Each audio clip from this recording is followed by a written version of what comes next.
ರಾಜ್ಯ ಸರ್ಕಾರ ಸದ್ಯ ದ್ವಿಭಾಷಾ ನೀತಿಯನ್ನು ಜಾರಿಗೊಳಿಸಲಿಕ್ಕೆ ಮುಂದಾಗಿರುವಂಥದ್ದು. ಸದ್ಯ ಇದ್ರ ಬಗ್ಗೆ ಮಾತಾಡಲಿಕ್ಕೆ ಶಿಕ್ಷಣ ತಜ್ಞರಾಗಿರುವಂಥ ಡಾಕ್ಟರ್ ಗುರುರಾಜ್ ಕರ್ಜಗಿ ಅವರು ನನ್ನ ಜೊತೆ ಇದ್ದಾರೆ. ಅವ್ರನ್ನೇ ಮಾತಾಡಿಸ್ತಾ ಹೋಗ್ತೇನೆ. ಸರ್, ಸದ್ಯ ರಾಜ್ಯ ಸರ್ಕಾರ ಈಗ ದ್ವಿಭಾಷಾ ನೀತಿಯನ್ನು ತರಲಿಕ್ಕೆ ಹೊರಟಿದ್ದಾರೆ. ಈ ಮೊದಲು ತ್ರಿಭಾಷಾ ನೀತಿ ಇತ್ತು, ಅಂದರೆ ಕನ್ನಡ, ಇಂಗ್ಲೀಷ್, ಹಿಂದಿ 3 ಭಾಷೆಗಳನ್ನು ಕಡ್ಡಾಯವಾಗಿ ಕಲಿಯಲೇಬೇಕಿತ್ತು ಮತ್ತು ಉತ್ತೀರ್ಣರಾಗಲೇಬೇಕಿತ್ತು. ಸೊ ಈಗ ದ್ವಿಭಾಷಾ ನೀತಿಯನ್ನು ತರಲಿಕ್ಕೆ ಹೊರಟಿದೆ. ಇದ್ರ ಬಗ್ಗೆ ತಮ್ಮ ಅಭಿಪ್ರಾಯ ಸರ್?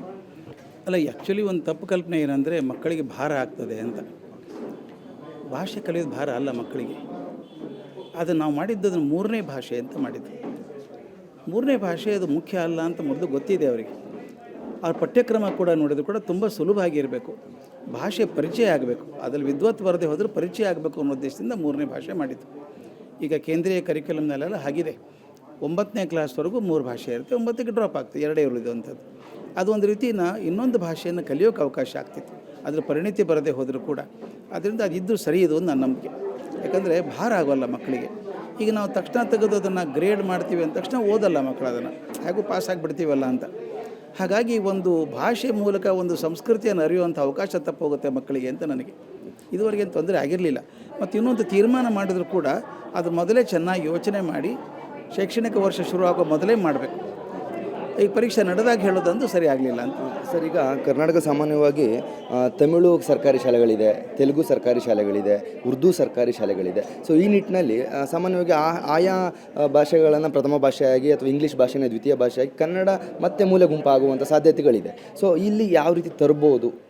ಅಲ್ಲ, ಈಗ ಮಾಡಿದ್ದು ಸರಿ ಇದೆ. ಕನ್ನಡ 2ನೇ ಭಾಷೆ ಕಂಪಲ್ಸರಿ ಇರಬೇಕು, ಮೊದಲೇ ಅಥವಾ 2ನೇ ಭಾಷೆ ಇರಬೇಕು ಅನ್ನೋದು ಸರಿ.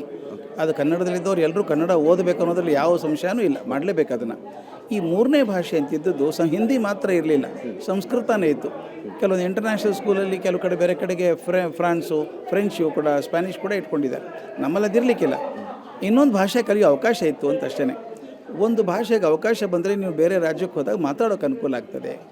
ಒಂದು ಭಾಷೆ ದೇಶದ ಸಮಗ್ರತೆಯಿಂದ ಇನ್ನೊಂದು ಭಾಷೆ ಗೊತ್ತಿದ್ದರೆ ಒಳ್ಳೆಯದು ಅನ್ನೋ ದೃಷ್ಟಿಯಿಂದ ಆ ತ್ರಿಭಾಷಾ ಸೂತ್ರ ಮಾಡಿದ್ದು. ಅದು ಇನ್ನೊಂದು ಭಾಷೆ ಕಲಿಬಾರ್ದು ಅಂತಲ್ಲ. ಈಗ 3ನೇ ಭಾಷೆ ಹಿಂದಿ ತೊಗೊಂಡಷ್ಟು ಕನ್ನಡ ಕೆಟ್ಟೋಗ್ತದೆ ಅಥವಾ ಕನ್ನಡ ಉಳಿಯಲ್ಲ ಅಂತಲ್ಲ.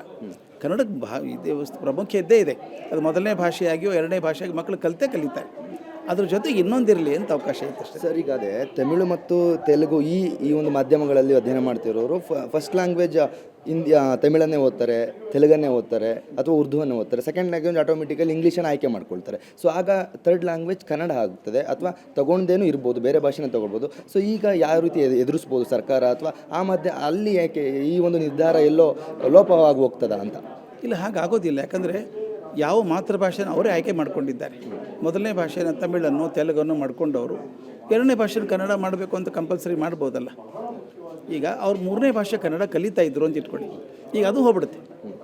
3ನೇ ಭಾಷೆ ಇಲ್ಲ ಅಂದಾಗ ಹಿಂದಿ ಜೊತೆ ಕನ್ನಡವೂ ಹೋಗ್ಬಿಡುತ್ತೆ. ಅವ್ರು ಹೀಗಾದರೂ 3ನೇ ಭಾಷೆ ಸ್ವಲ್ಪ ಕಲಿತಾ ಇದ್ರು, ಈಗ ಅದು ಅವಕಾಶ ತಪ್ಪೋಗುತ್ತೆ. ಅದರಿಂದ ಕನ್ನಡಕ್ಕೆ ಪೆಟ್ಟು ಬೀಳೋದು ಅದರಿಂದ ಏನಾಗಲ್ಲ. ಸರ್, ಈಗ ನೀವು ಶಿಕ್ಷಣ ಚಿಂತನ ಮಂಥನ ಕಾರ್ಯಕ್ರಮ ಮಾಡಿದ್ದೀರಾ, ಎಷ್ಟೋ ಶಿಕ್ಷಕರಿಗೆ ಏನೋ ಈ ರೀತಿ ಏನೋ ವಿದ್ಯಾರ್ಥಿಗಳಿಗೆ ಬೋಧನೆಯನ್ನು ಮಾಡಬೇಕಂತ ಹೇಳ್ಕೊಟ್ಟಿದ್ರೆ. ಸೊ ಇದು ಎಷ್ಟು ಸ್ವಾಗತಾರ್ಹ? ದ್ವಿಭಾಷಾ ನೀತಿ ನೀವು ಅದನ್ನು ಸ್ವಾಗತ ಮಾಡ್ತೀರಾ ಅಥವಾ ತ್ರಿಭಾಷಾ ನೀತಿಯೇ ಇದ್ದರೆ ಬೆಟ್ರ್ ಅಂತ ಹೇಳ್ತೀರಾ ಸರ್?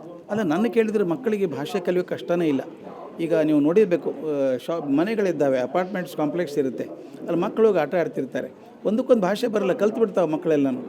ಆದ್ದರಿಂದ ನಾನು ಹೇಳೋದು, ಎಷ್ಟು ಭಾಷೆ ಗೊತ್ತಿದ್ರೆ ಅಷ್ಟು ಒಳ್ಳೆಯದು. ಈ 3ನೇ ಭಾಷೆ ಗೊತ್ತಿರಲಿಲ್ಲ, ಗಮನಿಸಿರಬೇಕು. ಈಗ ಮೊದಲನೇ ಭಾಷೆಯಿಂದ ಕನ್ನಡ ಎಷ್ಟು ಎತ್ತರಕ್ಕಿದೆಯೋ 3ನೇ ಭಾಷೆ ಕನ್ನಡಕ್ಕಿಲ್ಲ. ಅದು ಎಲ್ಲಿ ನಾನು ನೋಡಿದ್ದೀನಿ ಬೇರೆ ಬೇರೆ ಸ್ಕೂಲ್ಗಳಲ್ಲಿ, ನೀವು 1ನೇ ಕ್ಲಾಸಿಗೆ ಕಲಿಸೋದನ್ನು ಅದನ್ನು 5ನೇ ಕ್ಲಾಸಿಗೆ 6ನೇ ಕ್ಲಾಸಿಗೆ ಕಲಿಸ್ತಾರೆ. ಪರಿಚಯಾತ್ಮಕವಾಗಿರುವಂಥದ್ದು ಅದು ಭಾರ ಆಗ್ತದೆ ಅನ್ನೋ ನನ್ನ ನಂಬಿಕೆ ಇಲ್ಲ. ಅದರಿಂದ ಮೊದಲಿದ್ದು ಸರಿ ಇತ್ತು.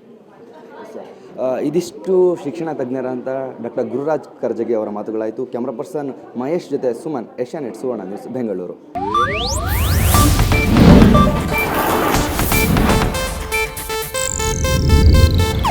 ಇದು ಏಷ್ಯಾನೆಟ್ ನ್ಯೂಸ್ ನೆಟ್ವರ್ಕ್ ಪ್ರಸ್ತುತಿ.